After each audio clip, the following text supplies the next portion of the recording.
career, of Korn's career, did you know that you had created a particular song, you know, a very different song that could bring you such a huge success?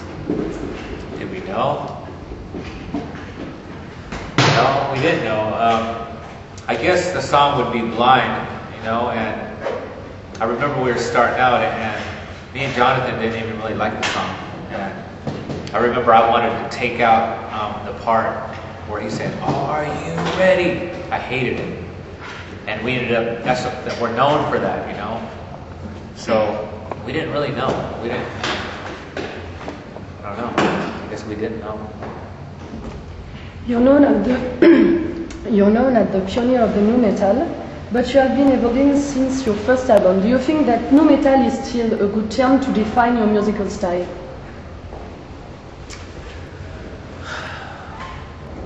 I don't know. Yeah, I think it's cool. Nu metal's a cool name. I mean, because I don't really know what else. Nobody knows what to call it. It seems like I do a lot of interviews every day, and everybody always says we're nu metal, and it's like, I mean, I like heavy metal, so I guess we're nu metal. That's what you want to call it. I'm cool with that. And what do you think of nu metal in general? I think there's a lot of cool nu metal. I mean, I like most of it. It's cool. I like old metal too. I like it all. Korn isn't so exposed as a few years ago, whereas people still listen and buy your records. What do you think of that? We're still surprised, you know, that we're thankful and surprised that our fans still support us and we're still here, still rocking out. I don't know what to think about it. I think that we're going to keep rocking out as long as the fans keep supporting and buying our CDs, you know. And that's all, really. Do you think that there is a real fidelity of your fans about your evolution?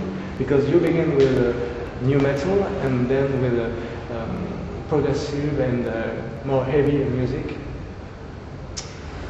Yeah, I think you can see it evolving. I don't know. I think too we're at a point where the next Korn CD, we're going to go back to making it more raw, like the first Korn records, you know, and we're experimenting with that. You know, just real raw, just bass, drums, guitar, and you know, try to go back to the roots. Apparently, Jonathan has been working on his vocals. The voice and the lyrical content are less aggressive. Does this mean that the band isn't so angry as it was?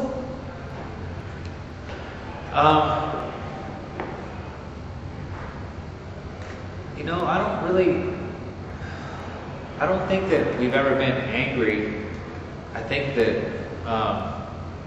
it's always been the same lyrics, like the same situations, like relationships with, like, you know, girlfriends or wives, or even personal relationships with friends. And I mean, he just says some cuss words, but I don't think it's angry music. You know, I don't know. I don't see that. I don't think we've ever been angry. Oh, really? What song? What song on the song with the story with the father of Jonathan, for example, when he cried, when Jonathan cried, he was angry. Well, yeah, I mean, it's a different type of an anger. It's not like a pissed off anger. It's like a like getting your feelings hurt angry. So I guess it's an emotional anger more than like a, you know, like Pantera angry. You know, like that's more like, it's different. And you were angry when you make the song "Fuck That." You want the single say "Fuck That." It was very angry. That's one song. One song. That's one song. I mean, I could sit and tell you 10 songs that aren't angry. You know, so we have a few here and there, but for the majority of the balance of Korn songs are mostly emotional frustration and sadness through relationships. And Untitled sounds more progressive, you know, progressive music than the others. Was it intended? You mean, the new Korn CD? Yeah. I think what happened is at the time we had to get a drummer, and working with Terry Bozzio, which is like, he's like rated the best drummer in the world. Bringing this guy in, and the way he played drums, he was really busy, you know, and it wasn't a lot of like, you know, solid beats. It was really busy. So when a drummer's busy, when we're making the music, you got to move notes around more. So it created this different music of us moving notes more. I thought it was a nice change. It was cool because it was still heavy, but it's just moving notes, you know. And I don't know, it's cool for what it was. He is a drummer, very jazzy. It wasn't so difficult to work with it?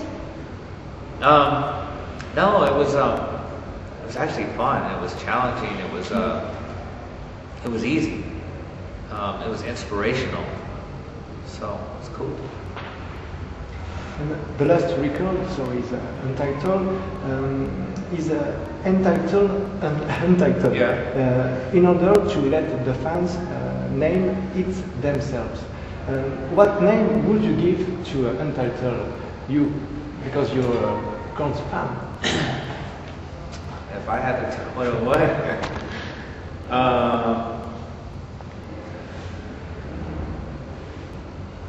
It's a difficult question.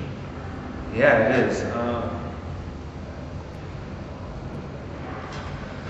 don't really know. That's why we couldn't title it. I don't know. I'd probably call it I don't know.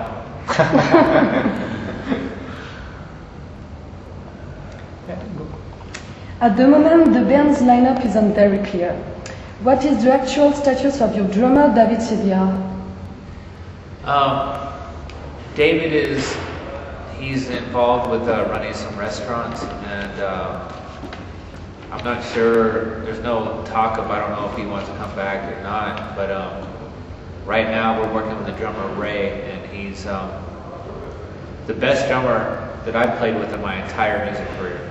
He's unreal.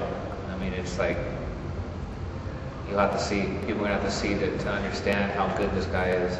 I mean, he's like I said, Terry Bozzio is rated the best drummer in the world, but Ray fits the Korn better.